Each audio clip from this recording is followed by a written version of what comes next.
The grand hall of Velreth Prime stretched before the gathered delegates like a cathedral made of living crystal, its walls pulsing with soft blue light that seemed to breathe with the rhythm of some ancient heartbeat. And among the hundreds of alien representatives who had come from across the galaxy, the small human delegation stood at the back of the room, watching and waiting. Danny Cole had never felt so out of place in his entire life. Surrounded by creatures that towered over him, creatures with scales and tentacles and bodies made of pure energy. Creatures that looked at him and his fellow humans the way a person might look at an insect crawling across their dinner table. He crossed his arms over his chest and tried to appear confident, even though his heart was beating so fast he was sure. The aliens with enhanced hearing could detect it from across the room. Ambassador Lisa Grant stood beside him, her gray hair pulled back in a tight bun, her expression calm and professional despite the tension that filled the air like static electricity before a storm. "Stay calm," she whispered without moving her lips, "and let me do the talking." Danny nodded, but he could not shake the feeling that something was about to go very wrong at the front of the hall. Elevated on a platform of floating crystal, Empress Zizara of the Valorian Dominion surveyed the assembled delegates with 4 gleaming eyes that missed nothing. Her massive body covered in iridescent scales that shifted color with her mood. Currently a deep and threatening purple, she was the most powerful ruler in this sector of the galaxy, and she had made it very clear over the past 7 years that she considered humans to be nothing more than primitive newcomers who had no business sitting at the table with species that had traveled the stars for millions of years. "We have a matter to address," the Empress announced, a voice booming through the hall as her translator converted her clicking speech into words everyone could understand. "The humans have submitted a request for mining rights in the Korath Nebula." A ripple of murmurs spread through the crowd, and Danny saw several alien delegates exchange amused glances. Lisa stepped forward, her head held high despite the fact that the Empress could have crushed her with one massive clawed hand. "Your Majesty," Lisa began, her voice steady and clear, "humanity is not asking for special treatment. We are simply requesting fair consideration under the laws of the Galactic Compact, the same consideration that would be given to any member species." The Empress leaned forward, her 4 eyes narrowing, as she studied the small human woman standing before her. "Fair consideration," she repeated, and the clicking sound that followed was unmistakably laughter.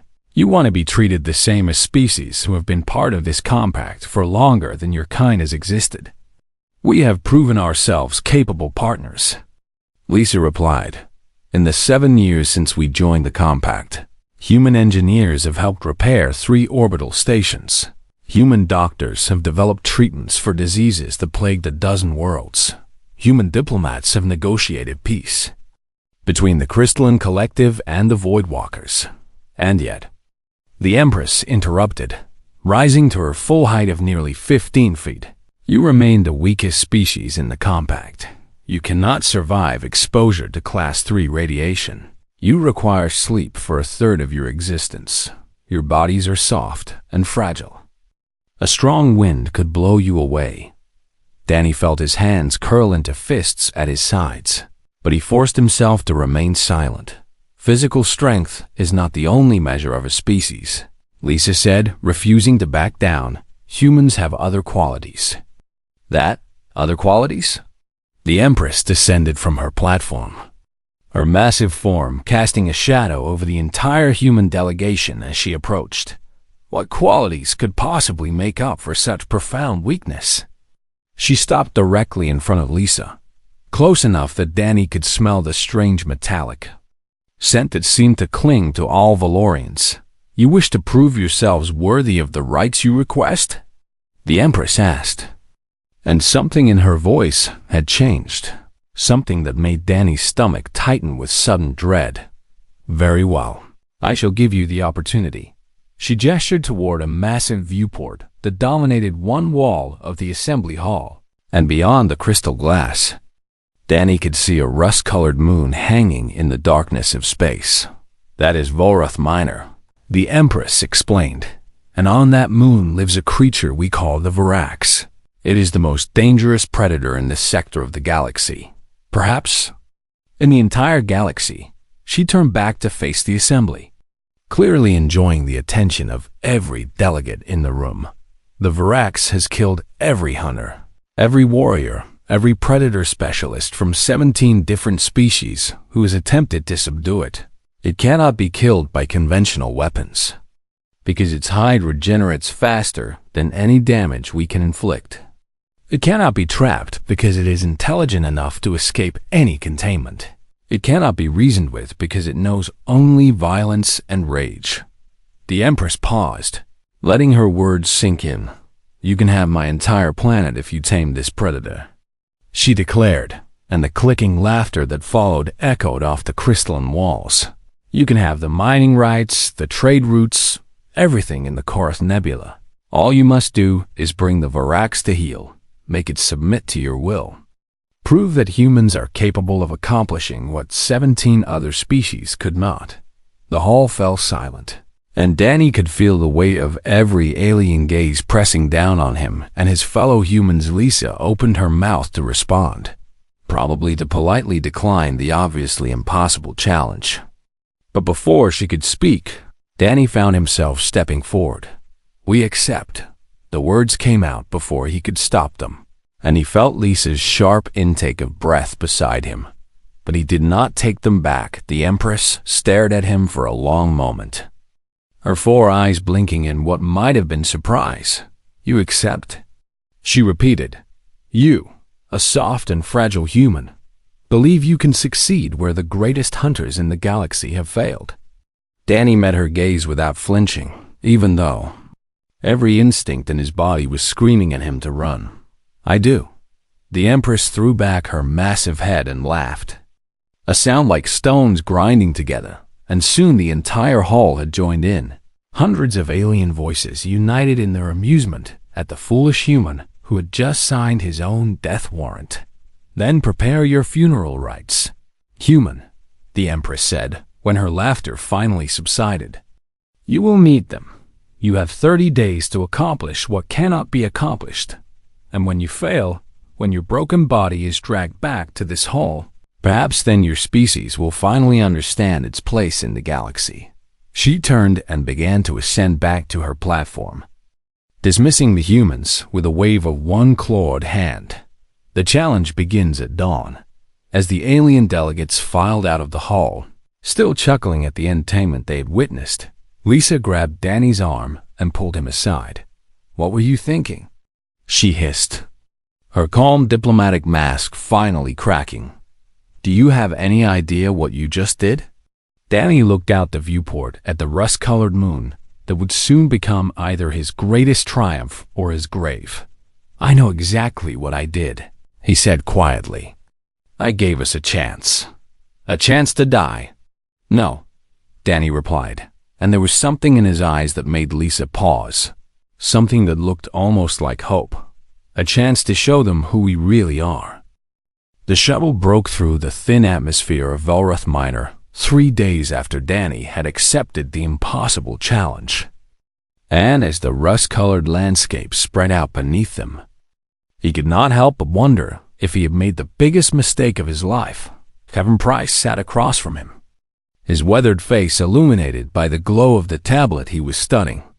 And though he had spent 20 years working with dangerous predators in the wilderness of Montana, even he looked nervous about what they were about to face. The reports are not encouraging, Kevin said, scrolling through page after page of failed attempts. The Thornax Collective sent their best hunters, warriors who had killed creatures 10 times the size of the Varax, and they lasted less than 2 hours before requesting emergency evacuation. Amy Torres looked up from the equipment she was checking, her dark eyes reflecting the concern they all felt, that none of them wanted to voice. What about the scientific teams? She asked. Surely someone tried to study it before trying to fight it. Kevin shook his head. The crystalline researchers attempted a peaceful approach. They wanted to communicate with it, understand it. But the Varax attacked their camp before they could even set up their equipment. 3 researchers died, and the rest barely escaped with their lives.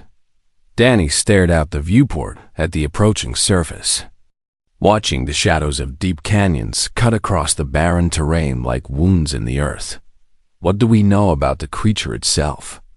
He asked. Kevin pulled up a holographic image, and suddenly the Varax was floating in the air between them. A nightmare made of armored plates and razor-sharp claws and 6 glowing eyes that seemed to burn with hatred even in digital form. It stands about 12 feet tall at the shoulder, Kevin explained. 6 limbs, each ending in claws that can slice through reinforced steel. Its hide is covered in overlapping armored plates that can withstand plasma fire and regenerate from damage within minutes. And if that was not enough, it has venom glands that can spray acid capable of dissolving almost any known material. Sounds lovely, Amy muttered. But that is not the worst part, Kevin continued. The worst part is its intelligence. Every hunting party that has come here has used increasingly sophisticated technology. Force fields, neural disruptors, sonic weapons, gravity traps. And the Varax has learned to counter every single one. It adapts faster than any creature I have ever studied. The shuttle touched down with a gentle bump. And through the viewport, Danny could see the Valorian observation post perched on a distant ridge. Its sensors and cameras pointed toward the canyon system where the Varax made its home. They were being watched. And Danny knew that the Valorians were expecting to witness another spectacular failure. "All right," he said, standing up and moving toward the cargo hold.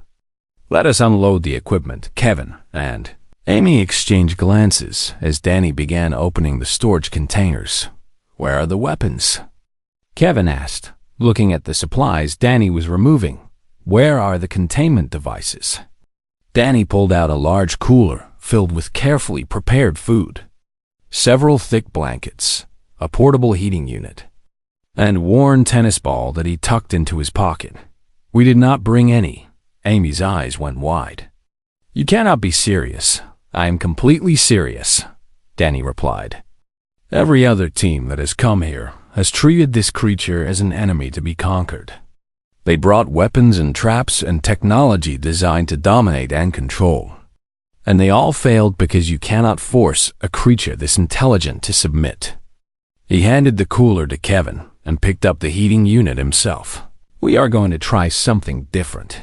The walk to the canyon took nearly an hour, and by the time they reached the mouth of the narrow passage that led into the Varax's territory, the sun was beginning to set, casting long shadows across the rust-colored rocks.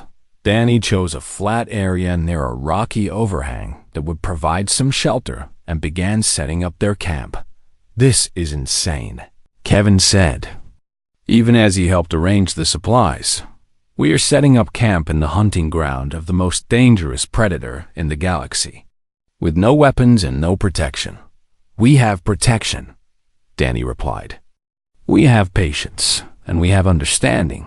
Amy knelt beside the cooler and opened it, revealing dozens of sealed containers filled with meat that had been prepared according to Danny's exact specifications. "What is this?" she asked. "I spent the last 3 days researching the Varax's biology," Danny explained. "Its metabolism, its nutritional needs, what kinds of prey it hunts in the wild, and I had the ship's synthesizers create food that should be irresistible to it. Food that provides everything its body needs in a form that is easy to digest." He took one of the containers and set it on a flat rock about 20 feet from where they would be sleeping. "Every predator in the universe understands one basic truth," he said. "Survival requires food, and if we can provide food without any threat, without any demand for submission, we begin to change the dynamic." Kevin shook his head slowly. "You think you can tame this thing with treats? Like it is some kind of dog?" Danny smiled. "I think we can show it that we are not enemies. I think we can demonstrate day after day that we mean it no harm. I think we can build trust where everyone else has only built fear." Night fell, and the three humans sat around the small heating unit, eating their own rations and speaking in soft voices.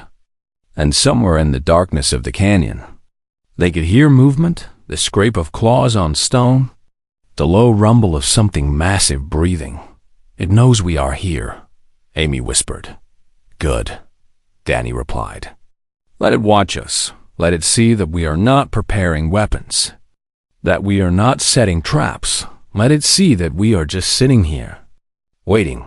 The hours passed slowly, and the sounds in the darkness grew closer, and then, just as the first moon rose over the canyon walls, they saw it. The Varax emerged from the shadows like a living mountain, its armored hide scarred from 100 battles, its 6 eyes glowing with a fierce intelligence that seemed almost human in its intensity.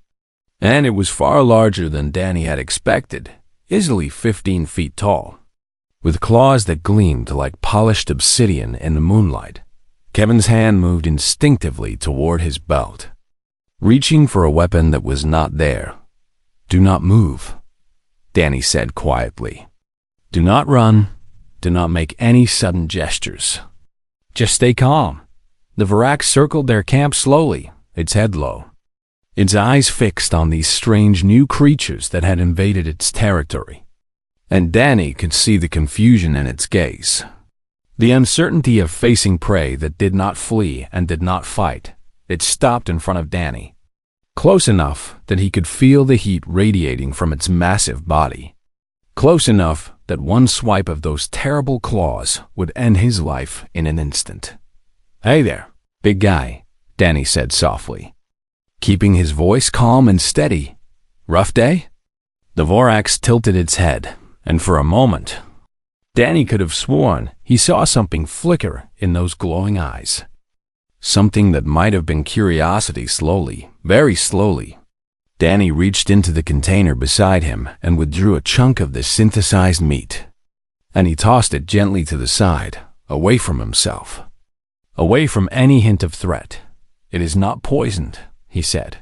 "It is not a trap. It is just food, a gift. Nothing more." The Varax stared at the meat, then back at Danny, then at the meat again. And the low growl that rumbled from its throat seemed to shake the very air then, with a speed that made all three humans flinch. It snatched up the meat and vanished back into the darkness of the canyon for a long moment. No one spoke then. Kevin let out a breath he had been holding for what felt like an eternity. "That," he said slowly, "was the most terrifying experience of my life." Danny smiled and reached for another piece of meat, placing it on the rock where the first one had been. "Same time tomorrow," he said. "We are just getting started." The days blurred together into a rhythm of patience and persistence. As the first week passed into the second, Danny began to notice changes that filled him with a quiet hope. The Varax came every night now, no longer circling and growling, but approaching the camp with something that almost resembled anticipation. And each night it stayed a little longer, watching the three humans with those 6 glowing eyes that seemed to hold more intelligence than Danny had seen in many sentient species. Kevin kept careful notes on his tablet, recording every behavior, every interaction, every small step forward in their strange relationship with the most dangerous creature in the galaxy. "Look at this," he said one evening, showing Danny and Amy the data he had compiled on the first night. It stayed for approximately 90 seconds before retreating into the canyon. "Last night, it stayed for nearly 20 minutes, Amy nodded, her eyes bright with professional fascination. "And it is not just the duration that is changing. Its body language is completely different now. When it first appeared, every muscle was tense, ready to attack or defend at any moment. But now look at how it moves, more relaxed, more curious."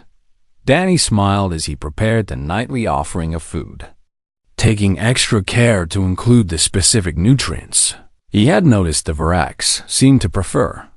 "The other species treated it as a monster," he said. "They came here expecting a fight, radiating hostility and fear. And the Varrox responded to that hostility with violence, because that was the only language anyone ever spoke to it. He placed the food on the flat rock that had become their designated feeding station. We are teaching it a new language.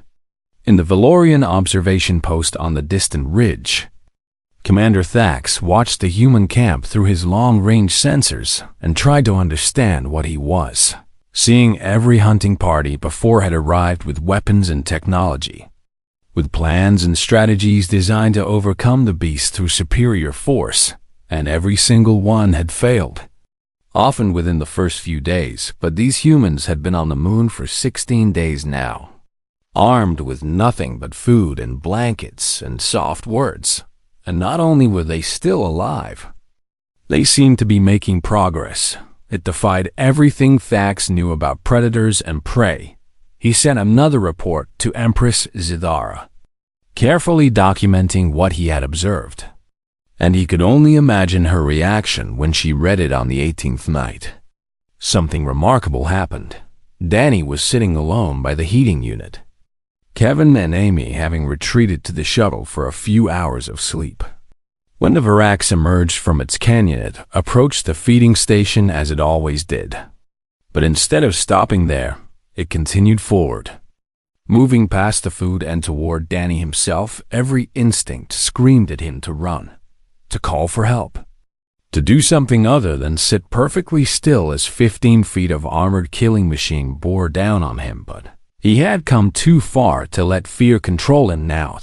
The Varrox stopped directly in front of him, so close that Danny could feel the warmth of its breath washing over his face, could see every scar and scratch on its ancient hide, could look directly into those 6 glowing eyes and see something there that made his heart skip a beat. Not hunger, not rage, not the cold calculation of a predator sizing up its prey. Curiosity, pure and simple, the curiosity of an intelligent creature trying to understand something new and strange. "Hey there," Danny whispered, keeping his voice as soft and calm as he could manage. "You are not so scary once someone takes the time to get to know you, are you?" The Varrox tilted its massive head, and a sound emerged from its throat that was nothing like the growls and roars Danny had heard before. Something almost like a question, slowly, moving with infinite care. Danny reached out his hand. The Varrox did not flinch, did not retreat, did not attack. Danny's fingers touched the armored plates of its snout, felt the surprising warmth beneath the seemingly cold exterior, felt the slight tremor that ran through the creature's body at the contact. "Yeah," Danny breathed. "I know. It has been a long time since anyone touched you without trying to hurt you. Has it not?" For a long moment, they stayed like that, man and monster connected by the simple act of touch. And then the Varrox did something that would have seemed impossible just weeks before. It lay down beside Danny, its massive body curling around him like a wall of living armor. And it rested its enormous head on the ground. With a sigh that seemed to release centuries of tension and pain, Danny sat there in the darkness, his hand resting on the head of the most feared creature in the galaxy. And he felt tears pricking at the corners of his eyes. "You were never a monster," he said quietly. "You were just alone." Kevin and Amy found them there the next morning, and the expressions on their faces when they saw Danny casually scratching the Varrox behind what passed for its ears would have been funny if the situation had not been so incredible. "How?" Kevin managed to ask, his voice barely above a whisper. Danny shrugged. "I just let it make the choice. I showed it that I was not a threat, that I was not trying to control it or dominate it. And eventually, it decided on its own that maybe, just maybe, I was worth trusting." Amy approached slowly, her veterinarian's instincts taking over as she observed the creature that had terrorized an entire moon. "Its respiration is calm," she noted, pupils dilated but not in a predatory pattern, more like a relaxed state. And look at the position of its limbs. Completely non-defensive. The Varrox opened one eye to look at her, then closed it again with a dismissive snort. "I think it likes you," Danny said with a grin over the following days. The bond deepened, and Danny began to understand just how intelligent the Varax truly was. It responded to its name, which Danny had decided was George, much to Kevin and Amy's amusement. And it seemed to understand the difference between the three humans, approaching Danny with obvious affection, tolerating Amy with patient acceptance, and regarding Kevin with what could only be described as mild suspicion. "Why does it not like me?" Kevin complained one evening as George pointedly turned his back on him. "You tensed up when it came close on the first night," Danny explained. "It remembers. Creatures this intelligent never forget a perceived threat. But give it time. Keep being calm and consistent, and it will come around." With only 5 days left before their deadline, Danny made a decision. "It is time to go back." Kevin looked up from his notes. "Are you sure?" "We have made incredible progress, but walking into the Grand Assembly Hall with that thing at our side is going to be a massive risk." Danny looked at George, who was currently chasing a small rock that Amy had kicked across the ground, pouncing on it with the enthusiasm of a creature that had never been allowed to play before. "George trusts me," Danny said. "And I trust him. We can do this." He walked over to the Varax and knelt down, placing his hands on either side of the massive head and looking directly into those 6 glowing eyes. "What do you say, buddy? Ready to show the galaxy what you really are?" George made a sound that was almost like a purr, and his tail, a thick appendage covered in spikes that could have crushed a tank, wagged back and forth. Danny smiled. "I will take that as a yes." Empress Zora had received Commander Thax's reports with growing disbelief, and now she stood on the landing platform outside the Grand Assembly Hall, surrounded by her most elite guards, waiting to see the truth with her own 4 eyes. The reports had to be wrong. They had to be exaggerations or misinterpretations or some kind of elaborate human deception, because what they described was simply impossible. No one tamed the Varax. No one even survived prolonged contact with the Varax. And yet, Commander Thax claimed that the human called Danny Cole had done both. She watched the sky as the human shuttle descended through the clouds, its engines humming with that distinctive sound that marked all human technology. And she felt something she had not experienced in centuries: uncertainty. The shuttle touched down on the landing platform, and for a long moment, nothing happened. The ramp remained closed, the engines continued to idle, and the assembled Valorian guards shifted nervously, their weapons at the ready. Then the ramp began to lower. Danny Cole walked out first, looking tired and dusty and completely unremarkable. Just another soft and fragile human who should have been dead a dozen times over. Behind him came the 2 members of his team, Kevin Price and Amy Torres, both wearing the same expression of quiet confidence that made Zithra's scales darken with irritation. And then, stepping out of the shuttle like a nightmare made flesh, came the Varax. The guards raised their weapons instantly, plasma rifles humming with deadly energy, but the creature paid them no attention at all. Its 6 eyes fixed on Danny as it walked calmly down the ramp and took its place at his side. Zithara heard the gasps of shock from the delegates who had gathered behind her, heard the clicking exclamations of disbelief from her own officers. But she could not look away from the sight before her. The Varax, the untamable beast that had killed hundreds of the finest warriors in the galaxy, was standing beside a human like a loyal pet, occasionally bumping its massive head against his shoulder in what could only be described as affection. "Impossible," she whispered. Danny approached the Empress, and the Varax moved with him, matching his pace perfectly, its massive form casting a shadow that swallowed the assembled guards in darkness. "Your Majesty," Danny said, his voice calm and respectful despite the circumstances, "I believe we had an agreement." Zithra's 4 eyes narrowed, and she took a step forward. towering over the small human, even as the Varax growled a warning. "This is a trick," she declared, loud enough for everyone gathered to hear. "Some kind of chemical manipulation or mind control device. You have not tamed this creature. You have merely enslaved it through technological means." Danny shook his head slowly. "No tricks, no technology, no manipulation of any kind." He reached up and scratched George behind the ears, and the enormous predator leaned into his touch with obvious pleasure, making a sound that rumbled through the air like distant thunder. "I just gave it something no one else ever bothered to try." "And what was that?" "Time," Danny replied. "Patience, kindness, respect. I treated it like a living being instead of a monster to be conquered. And eventually, it decided that maybe I was worth trusting." Ambassador Lisa Grant stepped forward, and despite the tension crackling in the air, she wore a smile that held just a hint of triumph. "I believe the terms of your challenge were quite specific."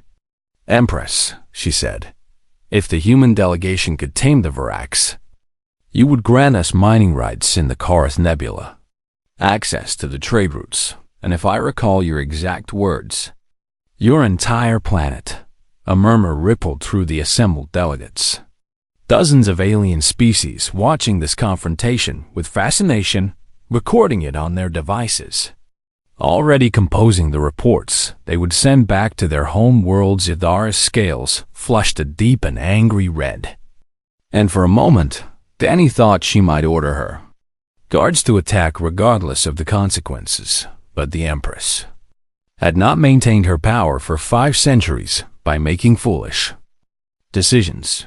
"You expect me to hand over my planet because you performed a simple trick with an animal?"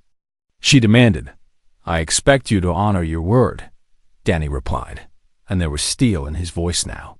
A quiet strength that seemed completely at odds with his soft human body.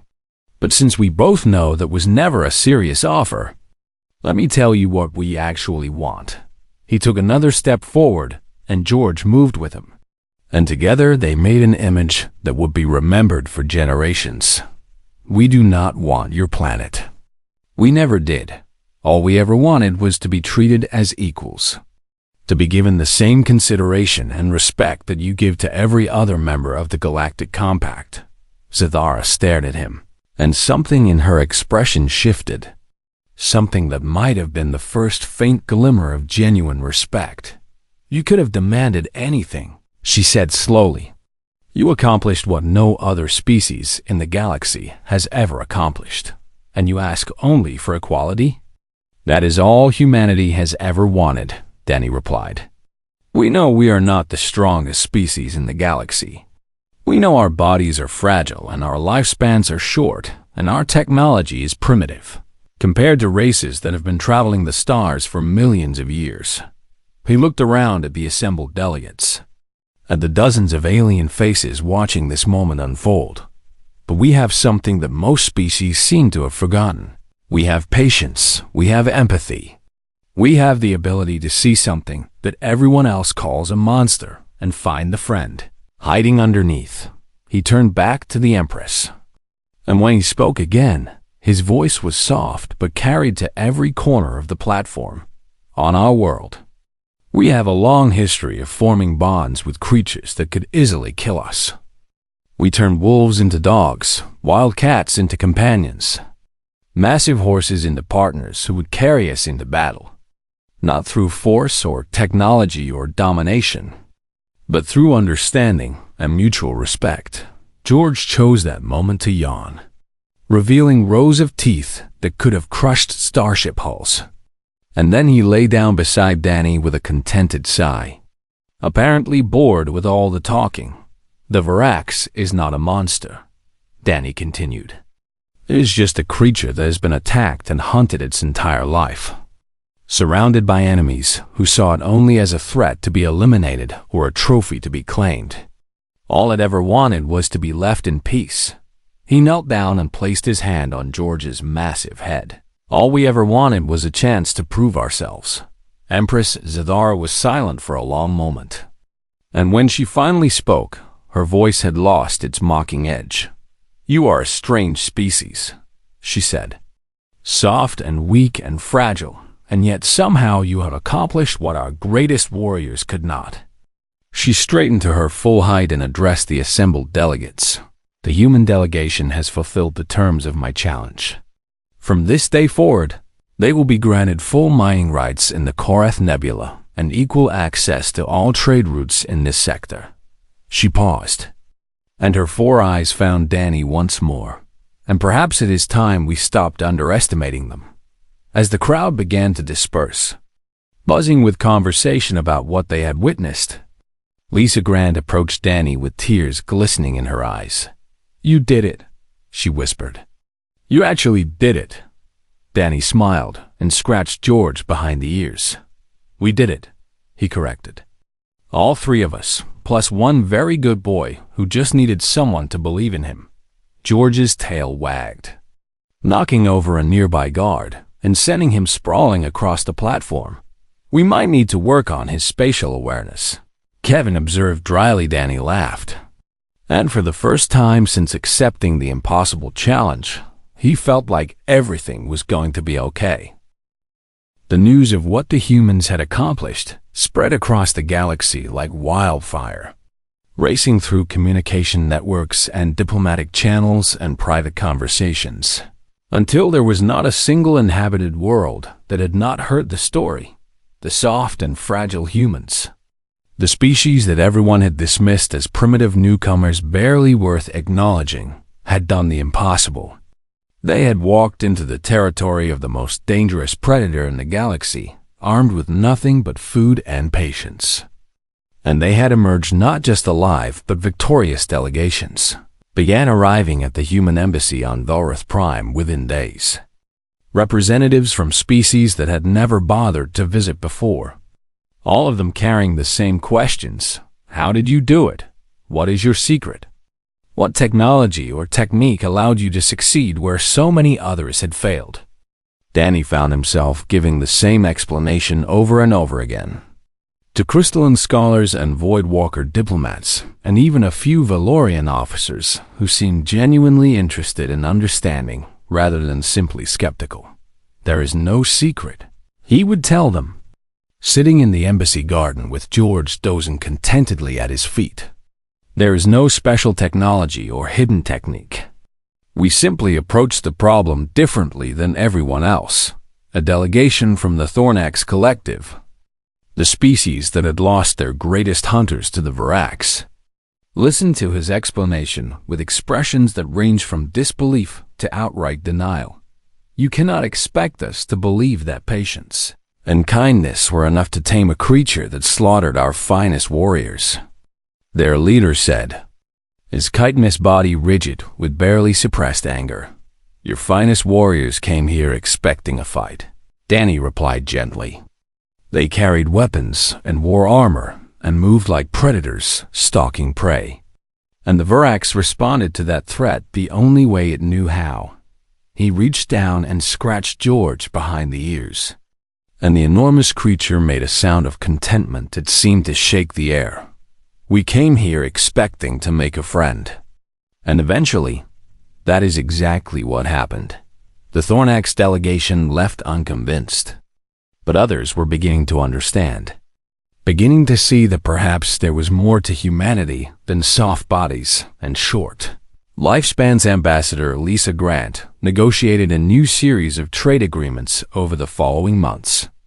Agreements that treated humanity as genuine partners rather than junior members barely tolerated at the table. And with each successful negotiation, the reputation of the human species grew. Empress Sidar proved to be a surprisingly valuable ally once her initial hostility had faded, and she seemed genuinely fascinated by the human approach to problem solving. "Your species domesticated apex predators," she said during one of their diplomatic meetings. "You took creatures that could have killed you and turned them into companions and partners. This is not something any other species in the Compact has accomplished." Danny nodded. "On Earth, we lived alongside dangerous animals for millions of years. And somewhere along the way, We learned that cooperation was more valuable than conflict. A wolf that hunts with you is worth more than a wolf you have to fight against. And you applied this same principle to the Varax. We applied it to everything. Danny replied, to animals and environments and even to each other. Humans have spent most of our history fighting amongst ourselves. But we have also learned to build bridges, to find common ground, to turn enemies into friends when we can. He looked out the window at the crystalline spires of Vorth Prime, gleaming in the light of the alien sun. The galaxy is full of species that are stronger than us, faster than us, more technologically advanced than us. But I think we have something that many of them have lost along the way.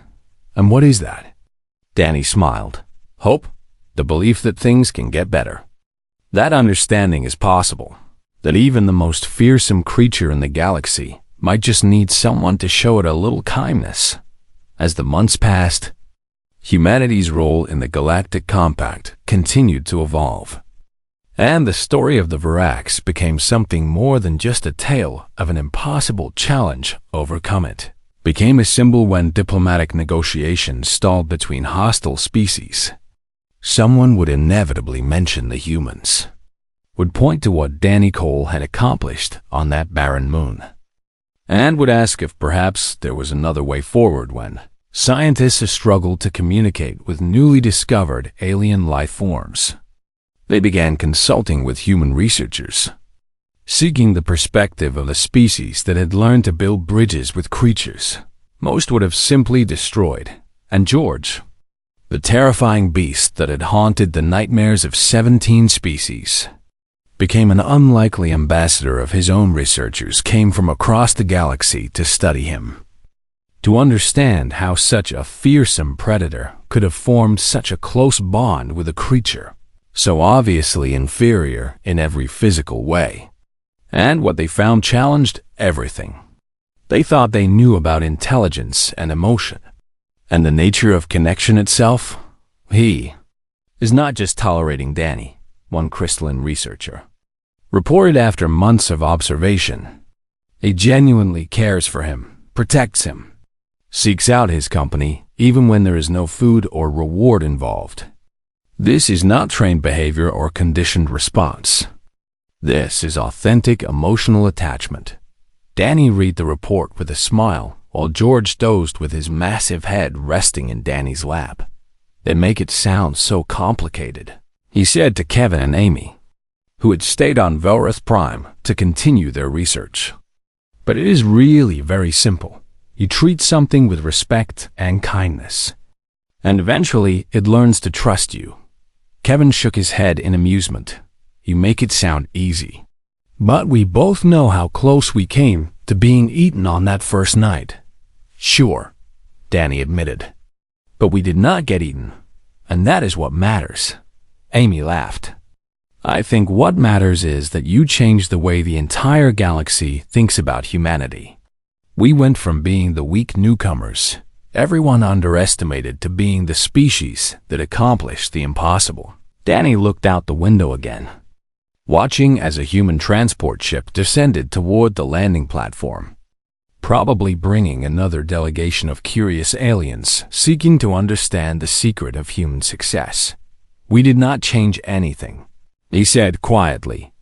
We just showed them who we always were, a species that looks at challenges and sees opportunities, that looks at enemies and sees potential friends, that looks at monsters and sees creatures that just need a little understanding. George stirred at his feet, 6 eyes blinking open to regard Danny with obvious affection. We are not the strongest species in the galaxy, Danny continued. And we are not the smartest or the fastest or the most advanced, but we might just be the most stubborn. And sometimes that is enough. He stood up and stretched, and George rose with him, the massive predator moving with a grace that seemed impossible for something so large. Come on, buddy, Danny said. Let us go meet the new visitors. Maybe we can show them how to make a friend. As they walked out into the sunlight together, the small human and the enormous beast, They made an image that would be remembered for generations to come, not as a conqueror and his trophy, but as partners, as friends, as proof that even in a galaxy full of danger and hostility and ancient grudges, there was always room for a little kindness, and somewhere out among the stars, other species were beginning to wonder what else these strange and stubborn humans might accomplish if given the chance after all. They had tamed the untamable, they had turned a monster into a friend, and they had shown the galaxy that strength was not always measured in weapons and armor and overwhelming force sometimes. The greatest strength of all was simply the willingness to reach out a hand and wait the end.